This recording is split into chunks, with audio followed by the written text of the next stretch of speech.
Değerli izləyicilər, videonu bəyənib kanala abunə olun ki, hər kəs son xəbərlərdən anında məlumatlansın. Biləsuvarda ana yemək üstündə qızını döyüb. Xəbər verilir ki, hadisə Amankənd kəndində qeydə alınıb.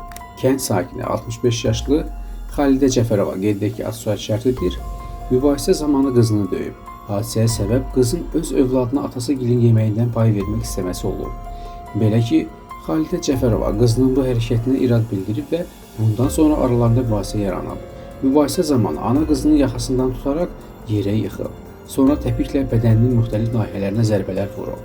Nəticədə zərər çəkən xüsusən sifətindən müxtəlif xəsarətlər alıb. Bu əməlinə görə Xalidə Cəfərova saxlanılıb və barəsində cinayət işi açılıb. Təqsirləndirilən şəxs zərər çəkənlə barışdığını və əməlindən peşman olduğunu deyərək cinayət təqibinə xitam verilməsini istəyib. Zərər çəkən şəxs isə həmçinin ona dəyən ziyanın tam ödənildiyini bildirərək anasına qarşı şikayət və tələbinin olmadığını deyib. Məhkəmənin hökmü ilə cinayət təqibinə xitam verilib və Xalidə Cəfərova məsuliyyətdən azad olunub.